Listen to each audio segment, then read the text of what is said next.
नमस्कार दोस्तों, स्वागत है आपका अपने चैनल में। और लेकर आया हूँ पेपर 2 यानी कि फिजिकल एजुकेशन के 25 मोस्ट इम्पोर्टेंट क्वेश्चन जो प्रीवियस ईयर में पूछे गए हैं और इस बार भी आने के पूरे चांस हैं। तो चलो चालू करते हैं वीडियो को 101 नंबर से। Which charitable trust provides honorary health service in the Panchmahal district, यानी कि पंचमहाल डिस्ट्रिक्ट के अंदर कौन सा ऐसा चैरिटेबल ट्रस्ट है जो क्या करता है, आरोग्य की सेवा देता है, यानी कि हेल्थ एजुकेशन प्रोवाइड करता है।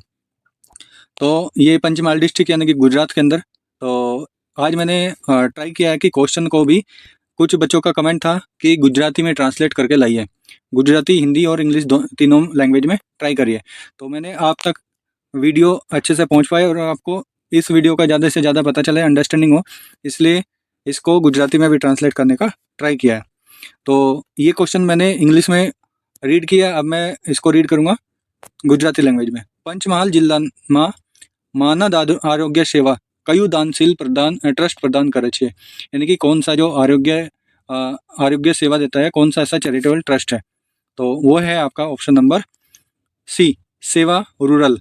सेवा रूरल के नाम से एक पंचमहाल डिस्ट्रिक्ट के अंदर ये ऑर्गेनाइजेशन चलता है, वॉलेंट्री ऑर्गेनाइजेशन है जो rural health and community development पे ध्यान देता है। ठीक है, ये कहाँ पे चलता है, सेवा नाम से, और ये गुजरात के अंदर पंचमहाल डिस्ट्रिक्ट के अंदर। ये स्पेशली क्या करता है, जो ट्राइबल और रूरल एरिया है वहाँ पे ये हेल्थ सर्विस प्रोवाइड करता है, यानी कि मेडिकल सर्विस वहाँ पे फ्री प्रोवाइड करता है। तो ऑप्शन नंबर सी, सेवा रूरल नाम से एक चैरिटेबल ट्रस्ट है। क्वेश्चन नंबर 101 हमने कंप्लीट कर लिया। 102, for approximately how many thousand people is one primary health centre set up in village, यानी कि ये बोल रहा है कि कितने हजार लोग की पीपल पे, यानी कि कितने हजार लोगों की पॉपुलेशन पे एक प्राइमरी हेल्थ सेंटर प्रोवाइड किया जाता है गांव में। जैसे कि मान के चलते हैं कि एक 20,000 या 30,000 का एक गांव है, उसकी पॉपुलेशन 30,000 है, तो उसके अंदर कितने हेल्थ सेंटर होने चाहिए, हेल्थ सर्विस सेंटर होने चाहिए। तो देखते हैं कि ગામોમાં આશરે કેટલા હજારની વસ્તી માટે એક પ્રાથમિક આરોગ્ય કેન્દ્ર પ્રાઇમરી હેલ્થ સેન્ટર સ્થાપિત કરવામાં આવે છે। તો ઓપ્શન છે यहाँ पे 40,000, 30,000, 50,000 और 25,000। तो जो इसका ऑप्शन होगा वो ऑप्शन होगा ऑप्शन नंबर बी, यानी कि 30,000 पीपल पे यदि उसकी एक गांव की पॉपुलेशन 30,000 है तो उस पे एक प्राइमरी हेल्थ सेंटर दिया जाता है, जिसको PHC सेंटर भी बोलते हैं। ठीक है, तो देखते हैं कि एज पर Indian public standard health standard, Indian public health standard के अकॉर्डिंग 30,000 पे एक PHC दिया जाता है। और जहाँ पे ट्राइबल एरिया है या फिर हिली एरिया है वहाँ पे ये आंकड़ा क्या हो जाता है, 20,000 का, 20,000 की पॉपुलेशन पे एक PHC।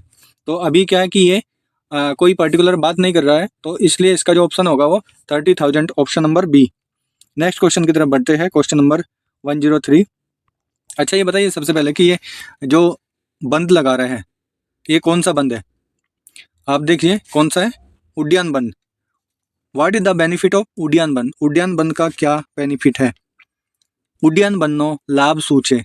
तो ऑप्शन देख लेते हैं। एक्सेसिव पित्त इज गोट रिड, जो पित्त बनता है वो ज़्यादा मात्रा में उससे राहत मिलती है। अस्थमा से राहत मिलती है। फिर डिसीजन पावर इंक्रीज, जो डिसीजन पावर यानी कि मेंटल हेल्थ इंक्रीज होती है। या फिर the kundalini power is arousal. तो इसका जो करेक्ट आंसर होगा वो होगा option number D, the kundalini power is arousal. अब उड्डयन बंद एक क्या है कि यौगिक क्रिया है। अब यौगिक क्रिया आप देख रहे होगे पिक्चर में, एब्डोमिनल को लॉक करता है। हम क्या करते हैं कि इसमें हमारा जो श्वास है वो बाहर निकालते हैं, यानी कि मैक्सिमम एक्सहेल करते हैं, और फिर हम लॉक लगाते हैं। गर्दन से आपने देखा होगा कि नीचे ऐसे करके लॉक किया हुआ है, और जो हमारी एब्डोमिनल मसल्स है, इंटरनल ऑर्गन्स, उसको ऊपर किया गया है। और इसमें आपने देखा होगा कि जो हमारा डायफ्राम है, डायफ्राम भी ऊपर की तरफ आके पूरा जो हमारा एब्डोमिनल है, हमारा स्टोमक है, वो एकदम पूरा अंदर की साइड चला गया है और ऊपर की साइड हमारा बॉडी स्ट्रेच हो रखे है। तो उसको क्या बोलेंगे, ये उड्डयन बंद। और योगिक फिलोसफी में इसको क्या बोलते हैं, कुंडलिनी एनर्जी एक्टिवेट करता है, कि ये करता है कुंडलिनी पावर एक्टिवेट। तो ऑप्शन डी इसका सही होगा। नेक्स्ट क्वेश्चन की तरफ बढ़ते हैं, question number 104। Which of the following pranayama activities is used in the treatment of low blood pressure. अब लो ब्लड प्रेशर में कौन सी प्राणायाम की एक्टिविटी क्या करती है, उपयोग में आती है, यानी कि बेनिफिट होती है, बेनिफिट करती है। तो गुजराती में इसका देख लेते हैं। नीचे आपेल लामाथी कयु प्राणायाम નીચે રક્તચાપ यानी कि लो ब्लड प्रेशर ना उपचार માટે ઉપયોગમાં લેવાય છે। तो कौन सा ऑप्शन है इसका? चंद्रभेदन, शीतली, अनुलोम विलोम या सूर्य भेदन। आप मैंने पिक्चर भी यहाँ पे लगाई है ताकि आपको इसकी ज़्यादा से ज़्यादा अंडरस्टैंडिंग हो और अच्छे से आप समझ पाओ। तो ये जो पिक्चर है ये क्या है, कौन से आसन की है भाई, ये कौन से आसन, इसमें कौन सा प्राणायाम का कौन सी एक्टिविटी की है? तो ये की है इसने सूर्य भेदन। अब सूर्य भेदन से क्या होगा, ये जो इसने प्राणायाम किया है उससे क्या होगा कि कहीं का लो ब्लड प्रेशर का ट्रीटमेंट होगा। अब ये क्या करता है देख लिया जाए कि इसका काम क्या है। सूर्य भेदन प्राणायाम का ये हीट और स्टिमुलेट जनरेट करता है सिंपैथेटिक नर्वस सिस्टम में, और ये क्या कर रहा है, लो ब्लड प्रेशर जो है उसको धीरे धीरे नॉर्मल करता है, राइज करता है, उसका धीरे धीरे उसको ऊपर लाता है। तो ऑप्शन नंबर डी सही होगा। Option number question number 105, pick out the benefit of Shalabhasana. अब यहाँ पे पिक्चर है, शलभासन के क्या लाभ है, या गुजराती में पढ़ा जाए तो शलभासन नो कयो लाभ छे ते पसंद करो। इसमें से ऑप्शन जो है उसमें से हमें देखना है कि शलभासन कर रहा है, शलभासन कर रहा है तो उसके क्या बेनिफिट है। नेक मसल्स बिकम स्ट्रॉन्ग। अब आप ही बताइए इसमें सबसे ज़्यादा जो इम्पैक्ट आएगा वो कहाँ पे आएगा, नेक पे, बैक पे, ये लेग पे, या फिर एब्डोमिनल पे? आप देख लिए, आप बताइएगा, ठीक है। एब्डोमिनल यानी कि पेट के अंदर। अब हाँ, ये जो ऐसे पोस्चर बना रहा है शलभासन नो, तो इसमें क्या होगा, एब्डोमिनल यानी कि पेट के अंदर जो भी चीज़ें हैं वो स्ट्रॉन्ग होगी, ये तो पता चल रहा है। फिर भी देख लेते हैं इसके options. Neck muscles become strong, hand and leg become strong, liver, gall bladder, kidney and adrenal gland become strong, या physical fatigue is got rid of, यानी कि जो थकान है उससे राहत मिलेगी। तो इसमें क्या है, ऑप्शन नंबर सी। आपको पता चल रहा है कि सारा बाहर कहीं पे आ रहा है, वो आ रहा है पेट पे। तो पेट के अंदर क्या, liver, gall bladder, kidney, adrenal glands, ये क्या होगी, सब स्ट्रॉन्ग होगी। तो ऑप्शन नंबर सी इसका सही हो जाएगा।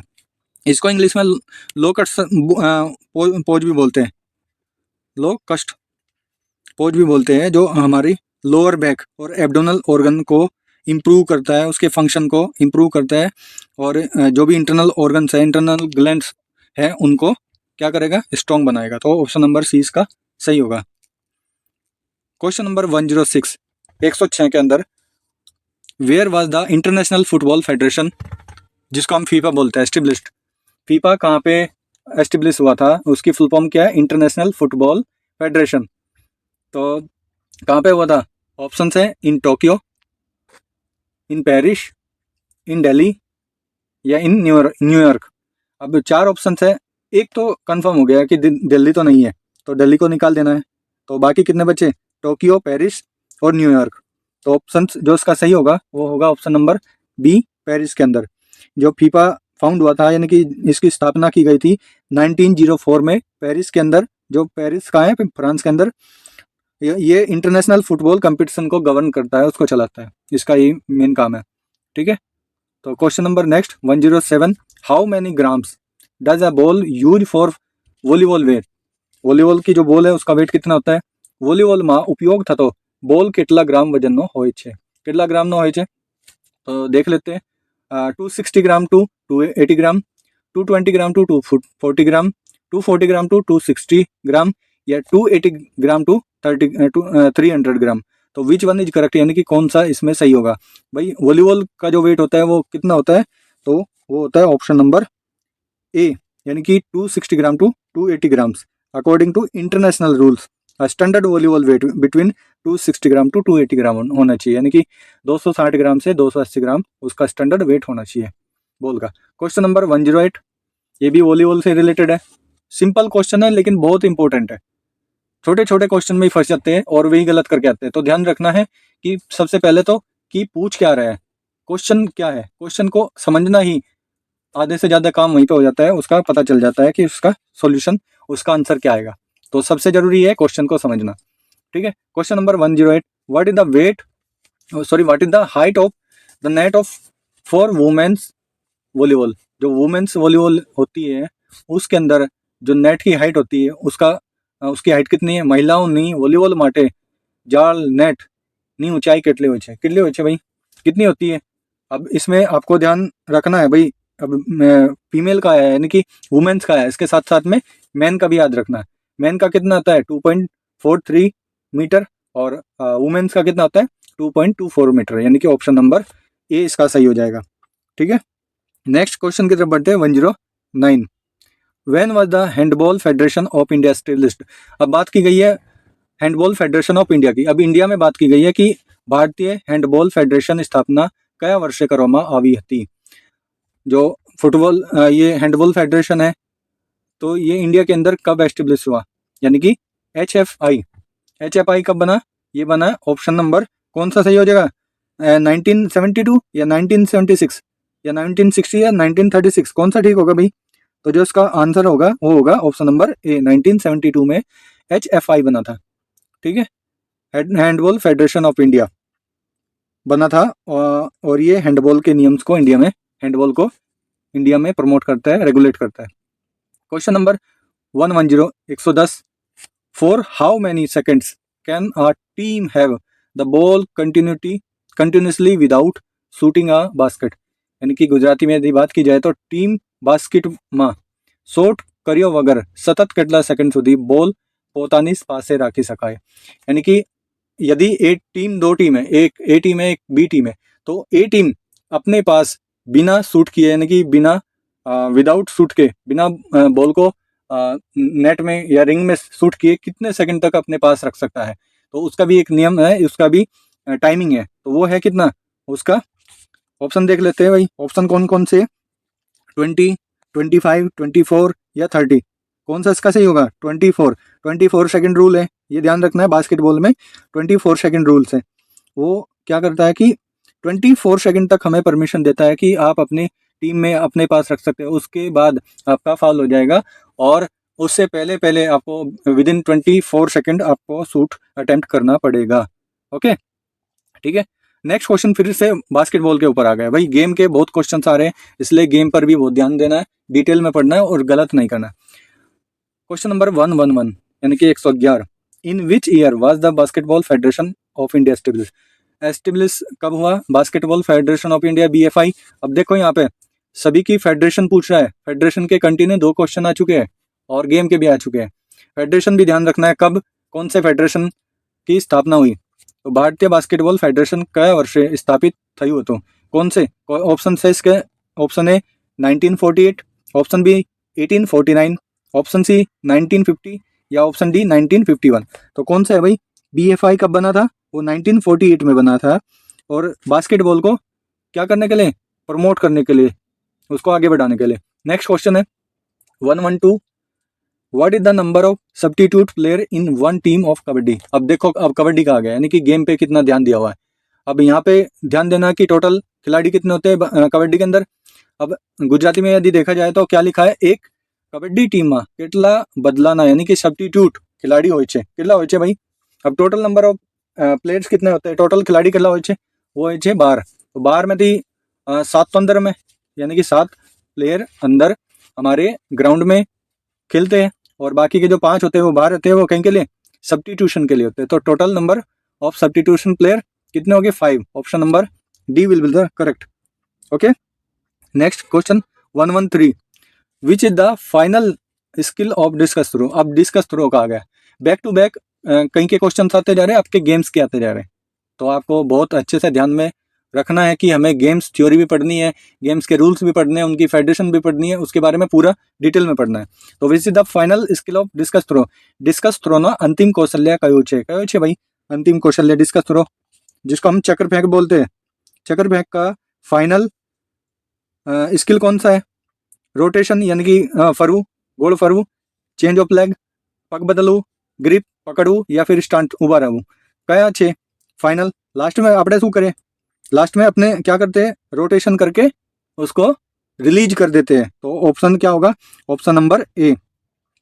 अभी यहाँ पे जो दिए गए सबसे ज़्यादा जो मेजर उसमें बात की जाए तो इसका rotation, option number A correct होगा। Question number 114, how many kilograms does the discus use for girls weight. अभी गर्ल्स का डिस्कस का वेट पूछा है, डिस्कस थ्रो जो होता है उसका वेट कितना होता है, किसके अंदर, गर्ल्स के अंदर। अब गर्ल्स में कितना होता है और बॉयज में कितना होता है मुझे बताओ, ठीक है, आपको बॉयज में बताना है, मैं गर्ल्स में बताता हूँ। गुजराती में देख लेते हैं, छोकरियों माटे वपराती डिस्कस नो वजन કેટલા ગ્રામનો હોય છે। सिंपल है भाई, 1 and 2 kg। अब मैंने आपको हिंट बता दिया, आप देख लेना, ठीक है। तो 1 kg किसके लिए होता है, in athletics the standard weight of discuss for girls is 1 kg, यानी कि गर्ल्स के लिए 1 kg का स्टैंडर्ड वेट होता है डिस्कस का, ओके, यानी कि डिस्कस यानी कि चक्र फेंक। Option number question number 115, what is the diameter of the cross bar use in high jump. अब यहाँ पे सभी के सभी गेम्स से रिलेटेड है भाई, बैक टू बैक आ रहे हैं, आपको ध्यान देना है, आपको याद करना है, मैं बार बार रिपीट कर रहा हूँ, ठीक है। तो ये क्या है, डायमीटर इसने पूछा है क्रॉस बार का, हाई जंप में जो क्रॉस बार होता है जिसको हम क्रॉस करके जंप करते हैं, यानी कि उसका कंपलसरी विदाउट नीचे गिराए उसको नेक्स्ट जंप करना होता है, उसको पार करना होता है, उसको जंप लगानी होती है। हाई जंप में उपयोग में लेवाती क्रॉस बार नो व्यास कितना હોય છે, कितना होता है भाई, हाँ, उसका कितना होता है, मान अप्रोक्सीमेटली 3 ग्राम तो होता है। अब एग्जैक्ट क्या है इसमें, एग्जैक्ट देख लेते हैं, 3 ग्राम से 3.5 सॉरी 3 सेंटीमीटर से 3.5 सेंटीमीटर, या फिर 3.5 सेंटीमीटर से 4.5 सेंटीमीटर, या फिर 2.9 सेंटीमीटर टू 3.1 सेंटीमीटर, या फिर 3.5 सेंटीमीटर टू 4 सेंटीमीटर। अब मैंने आपको बताया कि 3 सेंटीमीटर अप्रोक्सीमेटली होता है। अब अप्रोक्सीमेटली कौन सा आ रहा है, 2.9 centimetre to 3.1 centimetre, option number C will be the correct answer, okay. Next question की तरफ बढ़ते हैं, ऑप्शन नंबर कौन सा है, ऑप्शन नंबर क्वेश्चन नंबर है 116, what is the length of a baton. अब बैटन की लंबाई कितनी होती है। अब बैटन जो होती है, बैटन कहाँ यूज होती है, रिले रेस में, तो रिले रेस के अंदर बैटन यूज होती है, उसकी टेक्निक्स भी होगी। अब यहाँ पे पूछा है कि लेंथ पूछा है, लंबाई कितनी होती है, उसका वेट भी होता है, लंबाई भी होती है, लेकिन यहाँ पे क्या पूछा है, बैटन की लंबाई કેટલી હોય છે, तो बैटन की लंबाई જોઈ ली આપણે। ऑप्शन ए 28 टू 30 सेंटीमीटर, या 32 centimetre to 34 centimetre, 20 centimetre to 22 centimetre, या 22 सेंटीमीटर टू 24 सेंटीमीटर। कौन सा भाई सबसे ज़्यादा इसका सही आंसर होगा, है रिले रेस में बैटन जो होती है यानी लंबाई के लिए होती है भाई, इंटरनेशनल एथलेट्स रूल के अकॉर्डिंग है, जो भी बात की गई है पेपर के अंदर वो लोकल कोई नहीं है, वो इंटरनेशनल जो स्टैंडर्ड्स होते हैं उनको ध्यान में रखते हुए, तो जो इसका लेंथ होती है वो कितना आता है 30 सेंटीमीटर तक, यानी कि 28 to 30 centimetre, option number A सही होगा। देखो भाई, अब बार बार मैं बोल रहा हूँ कि क्या क्या आ रहा है इसके, बार बार क्या आ रहे हैं, स्पोर्ट्स के क्वेश्चन आ रहे हैं, स्पोर्ट्स के क्वेश्चन आ रहे हैं, तो आपको ध्यान रखना है भाई, अच्छे से तैयार करना है। तो नेक्स्ट क्या है, नेक्स्ट क्वेश्चन नंबर 117 की तरफ बढ़ते हैं। Which baton exchange method is most popular in 4 into 10 metre relay race, यानी कि आपका 400 मीटर के अंदर जो बैटन एक्सचेंज होती है, बैटन रिले रेस होती है, उसके अंदर बैटन एक्सचेंज का कौन सा मेथड है जब वो बैटन को एक्सचेंज करता है। मैंने यहाँ पे क्या दिया हुआ है, एक आपको समझाने के लिए पिक्चर भी दिया गया। अब ये क्या कर रहा है, एक खिलाड़ी आगे दौड़ रहा है कंटिन्यू, और दूसरा उसको पीछे से चेंज कर रहा है और बैटन उसको देने का ट्राई कर रहा है, लेकिन वो जो आगे वाला खिलाड़ी है वो उसको देख नहीं रहा है, ठीक है। तो गुजराती में यदि बात करिए આપણે 4 into 100 मीटर रिले रेस में બેટન આપેલ करवानी यानी कि एक्सचेंज करवानी कई पद्धति વધુ लोकप्रिय है। अब भाई देख लो इसमें क्या कर रहा है, आगे वाला खिलाड़ी पीछे देख रहा है कि नहीं देख रहा है, तो नहीं देख रहा है तो उसका क्या होगा, नॉन विजुअल, पाछड़ जो तो नहीं, तो ऑप्शन नंबर ए इसका नॉन विजुअल जो होगा वो उसको दूसरा क्या बोलता है, नॉन विजुअल है, यानी कि उसको देख नहीं रहा है, दिख नहीं रहा है। अब आगे दौड़ रहा है उसको दिख नहीं रहा है, तो वो उसको क्या बोल सकते हैं, ब्लाइंड मेथड भी उसको बोल सकते हैं, ठीक है। तो सबसे ज़्यादा जो इसमें एक्सचेंज मेथड है वो फेमस कौन सा है, ब्लाइंड या फिर नॉन विजुअल मेथड्स, ओके। क्योंकि मैक्सिमम स्पीड होती है उस टाइम पे जब हम रिले रेस में होते हैं, तो हम मैक्सिमम स्पीड में होते हैं कोई भी रेस में, तो उस टाइम पे पीछे यदि हम देखें तो कहीं ना कहीं हमारी स्पीड और हमारे बैलेंस पे इफेक्ट पड़ सकता है। तो ये कौन सा नॉन विजुअल मेथड बेस्ट होगा इसके लिए, ऑप्शन नंबर 118। तो who was the creator of योग सूत्रा के कौन रचयिता थे भाई? योग सूत्र ना रचयिता कौन था? किसने योग सूत्र की रचना की, किताब की रचना की, ग्रंथ की रचना की? तो जहाँ पे भी योग का नाम आए वहां पे सबसे पहले दिमाग में आपको क्या लेकर आना है? क्या लेकर आना है? महर्षि पतंजलि। महर्षि पतंजलि ने सबसे ज्यादा कंट्रीब्यूशन दिया है कहीं के अंदर, योगा के अंदर। तो जो इसका ऑप्शन होगा वो योग सूत्र किसने लिखा? योग सूत्र के ऑथर कौन थे? तो वो थे भाई option number A, Maharshi Patanjali. Question number 119, who has declared international yoga day? अब किसने डिक्लेयर किया? अब यहाँ पे बहुत ही ज्यादा कंफ्यूजन वाला क्वेश्चन बन सकता है। आप कहोगे कि ये तो इंडिया ने किया था। अब इंडिया सेलिब्रेट करता है योगा, इंटरनेशनल योगा डे। और सबसे पहले कब हुआ था वो भी बता देता हूँ। ये कब हुआ था? 2014 में। 2014 में सबसे पहले ये 21 जून को सेलिब्रेट किया गया, 21 जून को सेलिब्रेट किया गया, ठीक है। और कौन से में? 2014 में। तो 2014 में अंतर्राष्ट्रीय योग दिवस सबसे पहले मनाया गया। लेकिन डिक्लेयर किसने किया, जाहिर किसने किया? तो जाहिर किया था वो ऑप्शन इसका कौन सा होगा? इंडिया नहीं है भाई, ध्यान रखना, इंडिया नहीं है। तो उसका ऑप्शन है यूनाइटेड नेशन। यूनाइटेड नेशन ने ऑफिशियली डिक्लेयर किया था 21 June of international yoga day in 2014। लेकिन उसको क्या किया था? इंडिया का भी कंट्रीब्यूशन था। वो था, इंडिया ने क्या रखा था? प्रपोजल रखा था।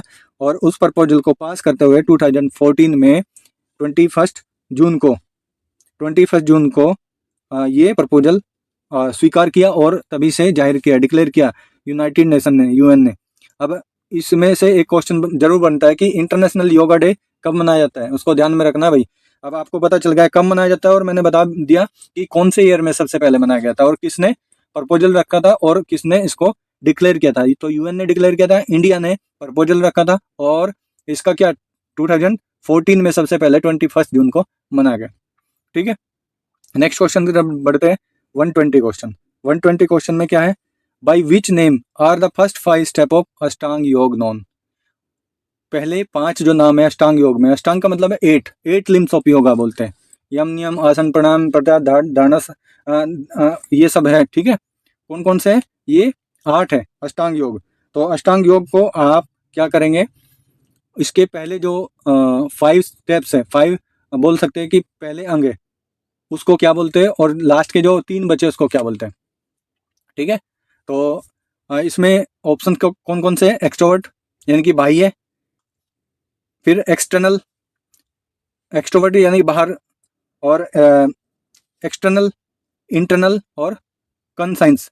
इसमें से जो करेक्ट आंसर होगा वो आपका होगा कौन सा? ये होगा आपका ऑप्शन नंबर कौन सा? ये मैंने आपको बताया बाह्य है कि अंतरीय है, यानी कि एक्सटर्नल है, ये बाह्यरंग है कि अंतरंग है? अंतरंग यानी कि इंटरनल, और बाह्यंग यानी कि बाह्य, एक्सटर्नल। तो 5 जो होंगे वो बाह्यरंग हो गए, वो एक्सटर्नल प्रैक्टिस होगी, और जो बाकी के 3 है वो हो गए आपके अंतरंग। इसलिए टोटल मिला के कितने बन गए? 8 बन गए। इसीलिए उसको बोलते हैं अष्टांग योगा। अष्टांग योगा कौन कौन से? यम, नियम, आसन, प्राणायाम, प्रत्याहार, धारणा, ध्यान, समाधि। ओके, ठीक है। तो ये 8 है, उसमें से इसका ऑप्शन जो होगा वो होगा ऑप्शन नंबर बी, एक्सटर्नल या बाह्यांग, ठीक है। क्वेश्चन नंबर 121 की तरफ बढ़ते हैं। विच of the following is not a type of नियम? नीचे पैकी कई नियम नो प्रकार न थी, यानी कि जो नियम है, नियम किसका है भाई? अब नियम किसका पार्ट है? ये भी 8 लिम्स ऑफ योगा का पार्ट है। अब कहीं का पार्ट है? ये योगा के अंदर अष्टांग योग जो है उसमें नियम, जिसको ऑब्जर्वेंस बोलते हैं, और उसके अंदर क्या क्या आएगा? नियम के अंदर सोच, प्योरिटी, संतोष, कंटेंटमेंट, तपस, पेनेंस, स्वाध्याय, सेल्फ स्टडी और ईश्वर प्राणिधान। इसके ये 5 स्टेप्स होते हैं कहीं के अंदर, नियम के अंदर। अब इसमें क्या बोला है कि कौन सा नहीं है? अब मैंने कौन कौन सा बोला है?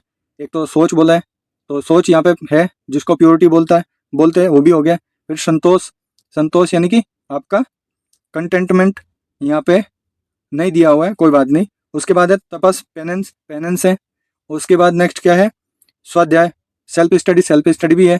प्योरिटी, ईश्वर प्राणिदान, और सोच, प्योरिटी भी है। तो इसमें से बी, सी और डी ये सारे के सारे कहीं के नियम के टाइप्स हैं, लेकिन नॉन वॉलेंस नियम का टाइप नहीं है, इसलिए जो इसका यहाँ पे लिखा है नॉट, तो इसका जो करेक्ट आंसर होगा वो होगा ऑप्शन नंबर ए।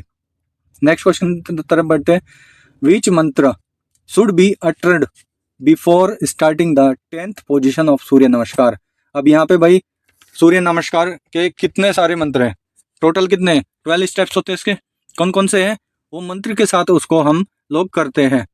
जब भी सूर्य नमस्कार को करते हैं तो उसके 12 क्या है, 12 मंत्र है, 12 स्टेप्स है, कौन कौन से हैं देख लेते हैं। मैंने एक पिक्चर भी अटैच की है जिससे आपको पता चल जाए। 12 सूर्य नमस्कार मंत्र, 12 सूर्य नमस्कार मंत्र है कौन से, ओम मित्राय नमः, ओम रविये नमः, ओम सूर्याय नमः, ओम भान्वे नमः, ओम खगाय नमः, ओम पुण्य नमः, ओम हिरण्यवर्गाय नमः, हिरण्यगर्भाय नमः, सॉरी, ओम मारीचाय नमः, ओम आदित्याय नमः, ओम सावित्री नमः, ओम अर्काय नमः, ओम भास्कराय नमः। तो ये 12 है। 12 में से अब इसने क्या बोला है, सूर्य नमस्कार नी 10 में स्थिति शुरू करता पहला काय मंत्र उच्चार वो जो ये, यानी कि जब हम इसकी पोजीशन लेते हैं, इसकी प्रैक्टिस करते हैं 10th पोजीशन, तो उससे पहले कौन सा मंत्र चालू होता है। अब 10th प्लेस पे कौन है, ओम सावित्री नमः। ठीक है, तो यहाँ पे कौन सा ऑप्शन नंबर ए के अंदर है ओम सावित्री नमः, इसका करेक्ट आंसर हो जाएगा भाई। क्वेश्चन नंबर नेक्स्ट 123 में देख लेते हैं क्या है। 123 के अंदर क्या है कि where is the shape of Gomukh, Gomukh यानी कि गाय, गाय का मुख, फेस ऑफ काउ, जो गाय होती है उसके मुख जैसा, उसके फेस जैसा, उसको इंग्लिश में क्या बोलते हैं, face of cow, form while doing Gomukhasana, Gomukhasana करते हैं जब, तो वो कैसा बनता है, गोमुख के जैसा, फेस ऑफ काउ के जैसा। गोमुख आसन करती वक्त गोमुख गाय ना चेहरा जेवो आकार कया बने छे। अब देख लो भाई, मैंने पिक्चर लगाया है, काउ फेस बना है, इसमें क्या है, इसमें क्या है आपका, आप इसको ध्यान से देख सकते हैं कि पीछे से दोनों हाथ को सेकंड स्टेप्स में लॉक किया है, पहले स्टेप्स में किया है इन्होंने नीचे बैठ के क्रॉस लेग की हुई है, और फेस एकदम हमारे जो राइट एल्बो है उसके पास में है। अब यहाँ पे क्या है, इसमें क्या ऑप्शन देख लेते हैं, ऑप्शन कौन कौन से हैं, नियर द वेस्ट, वेस्ट के पास में, नियर द शोल्डर, शोल्डर के पास में, बिहाइंड द बैक, बैक के पास, बस बैक के पीछे, या नियर बोथ द नी। तो कौन सा है, अब नी जो है एक दूसरे के ऊपर आ रही है भाई, एक दूसरे के पास है, तो नी जो होगी हमारी, इसका जो करेक्ट आंसर होगा गोमुख आसन करती वक्त गोमुख गाय ना चेहरा कहाँ पे बन रहा है, वो बन रहा है option number D, near both the knee, हमारी जो नी होती है उसके दोनों पास में। नेक्स्ट क्वेश्चन की तरफ बढ़ते हैं। 124 question number, which asana is useful for problems related to the navel. जो हमारी नाभि होती है, नाभि संबंधित समस्याओं માટે કયું આસન ઉપયોગી છે। जो नवल છે हमारी नाभि છે એની समस्या ने दूर કરવા માટે કયું આસન સૌથી વધારે કરવું જોઈએ। तो यहाँ पर एक मैंने एक पिक्चर अटैच की है जिससे क्या कौन सा आसन इसमें बना है, इसमें बना है आपका, कौन सा आसन बना है, ऑप्शन देख लेते हैं भाई कौन सा है। ऑप्शन उत्तान पदासन, उत्तान का मतलब ऊपर करना और पद का मतलब पैर को ऊपर करना, तो यही बना है इसमें, क्लियर दिख रहा है। तो उत्तान पदासन इसका सबसे ज्यादा यानी कि जो है इसका करेक्ट आंसर होगा, यही नाभि संबंधित समस्या को दूर करता है ये आसन। तो आगे बढ़ने की जरूरत नहीं है, जब हमें पता चल गया उत्तान पदासन है यानी कि पैर को ऊपर करना है, और इस पिक्चर में भी सेम ऐसे ही बना हुआ है, सेम ड्राइंग ऐसे ही है। तो नेक्स्ट क्वेश्चन की तरफ बढ़ते हैं, इस वीडियो का last question, question number 125, which of the following is not a reason for the cause of accident. नीचे में से नीचे ना पैकी कयु अकस्मात ना कारण तरीके गणातु नहीं। अब इसमें से कौन सा ऐसा है कि जो एक्सीडेंट का रीजन नहीं गिन सकते उसको, proper coaching, the layout of the ground, tools use in sports, या वेदर। ये जो ऑप्शन है यानी कि किस वजह से इंजरी होने के चांस नहीं हो सकते। अब भाई देख लेते हैं कि एक्सीडेंट किस वजह से हो सकता है। एक तो इम्प्रॉपर ग्राउंड हो यानी कि ऊंचा नीचा या फिर खड्डे वाला ग्राउंड हो, तब इंजरी आ सकती है, एंकल ट्विस्ट हो सकती है, कुछ भी हो सकता है। ठीक है, नेक्स्ट क्या हो सकता है कि डिफेक्टिव स्पोर्ट्स इक्विपमेंट, जो स्पोर्ट्स इक्विपमेंट है वे स्टैंडर्ड ना हो तब भी हमें इंजरी हो सकती है, और वेदर की वजह से भी इंजरी हो सकती है। बारिश में हम प्रैक्टिस करें या फिर कोई ऐसे अनइवन वेदर में हम प्रैक्टिस करें तब भी हमें क्या हो सकता है, एक्सीडेंट यानी कि इंजरी होने के चांस रहते हैं। तो प्रॉपर कोचिंग, जब हमें प्रॉपर कोचिंग मिलती है हमें, तो उस टाइम पे हमें एक इंजरी होने के चांस नहीं रहते। जो इसका करेक्ट आंसर होगा वो होगा ऑप्शन नंबर ए, ऑप्शन नंबर ए इसका करेक्ट आंसर होगा। तो आज के 25 क्वेश्चन थे, बहुत ही अच्छे प्यारे क्वेश्चन थे, और 100% ये एग्जाम ओरिएंटेड है, एग्जाम में पूछे गए हैं और आपने ऑब्जर्व भी किया गया कि गेम्स के बारे में कितना पूछा गया है। तो आप अपनी तैयारी में, टाट की तैयारी में गेम्स को अच्छे से करिए, डिटेल में पढ़िए और आगे बढ़ते रहिए। मिलते हैं किसी नेक्स्ट वीडियो में और इन्फॉर्मेटिव वीडियो के साथ, तब तक जय हिंद जय भारत।